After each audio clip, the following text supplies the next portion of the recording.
প্রশ্ন পেছনের ভাইদের মধ্য থেকে। আমার নাম পিটার, আমি ধর্মীয় দর্শনের ছাত্র। আমার প্রশ্ন হল, কোরআনের টেক্সটুয়াল বিশুদ্ধতার ব্যাপারে প্রথম যখন আবু বকর জায়েদকে নির্দেশ দিলেন পাতাগুলো একত্রিত করতে, তিনি করেছিলেন। তবে বুখারীতেও লেখা আছে, ভলিউম 5 পৃষ্ঠা 96, আব্দুল্লাহ ইবনে মাসুদকে নিয়োগ দিয়েছিলেন মুহাম্মদ, তিনি পুস্তক আকারে করলেন। তারপর সালিম পলাতক দাস, সে একটা বই সংগ্রহ করল।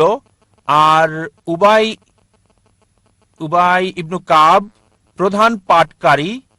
মুহাম্মদ বলেছেন, অনেক লোকই রয়েছে যারা নিজেরা কোরআন সংকলন করেছিল, তবে উসমান যখন খলিফা হলেন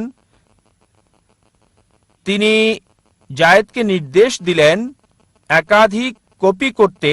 7 কপি তৈরি করে পৃথিবীর বিভিন্ন অঞ্চলে প্রেরণ করেছিল, আর পূর্বের কপিগুলো পুড়ে ফেলতে বললেন।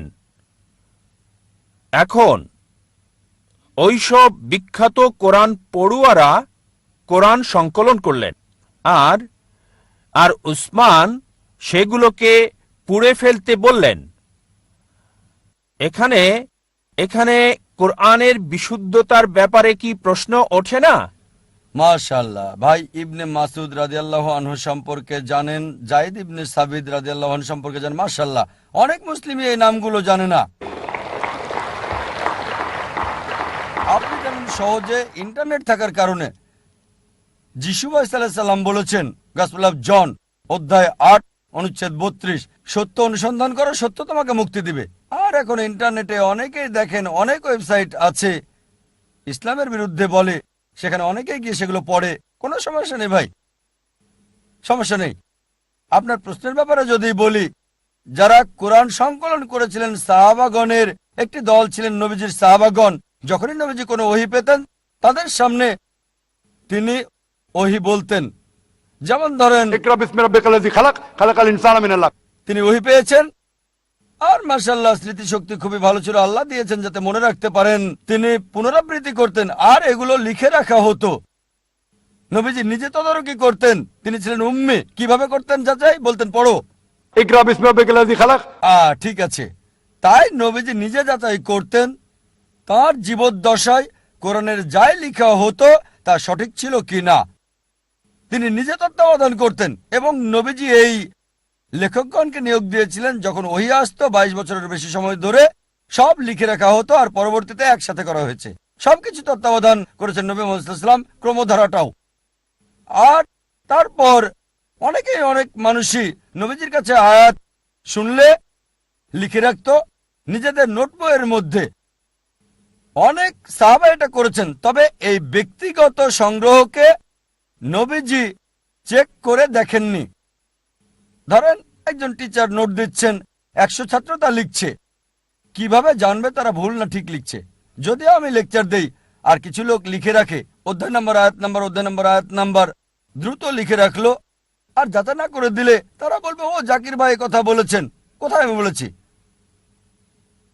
আমি কি চেক করেছি? তাই হয়েছিল। পরবর্তীতে অনেকগুলো ভার্সন হয়েছিল কোরআনের। ভার্সন মানে লোকজন মনে করেছিল তাদের ব্যক্তিগত নোটটাই হচ্ছে কোরআন।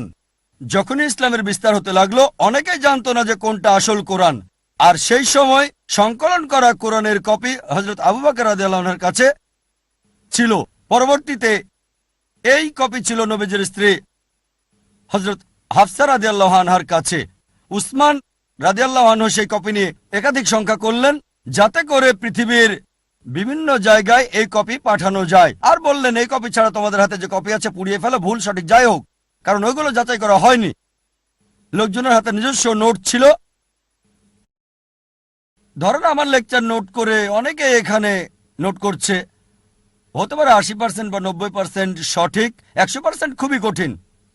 ঠিক, 100% হওয়া খুবই কঠিন। 80 বা এটা হতে পারে 100%ই সঠিক যদি আমি চেক করে আমার লেকচারের বই দিই। আপনি একটা বই পাচ্ছেন, কোরআন এবং আধুনিক বিজ্ঞান আমি যাচাই করে লিখেছি। আপনার নোটটা আপনি ফেলে দেন। কেন আপনার নোট লাগবে? আমি তো বই দিচ্ছি।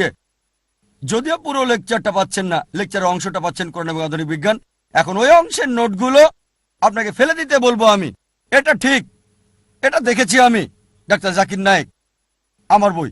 একইভাবে যা নবীজি যাচাই করে রেখে গেছেন, আল্লাহ সুবহানাহু ওয়া তাআলার ওহী, হযরত উসমান রাদিয়াল্লাহু আনহু বললেন অন্য সব কপি পুড়িয়ে ফেলতে। তার মানে এই না যে বিভিন্ন কোরআন ছিল, কোরআন একটাই যা নাজিল হয়েছিল। তবে যখন লোকজন নিজেরা নোট রেখেছিল তাতে কিছু পার্থক্য ছিল, আর এই কারণেই সেই আসলটার একটা কপি এখন জমা রয়েছে কোপ্তাকি জাদুঘরে।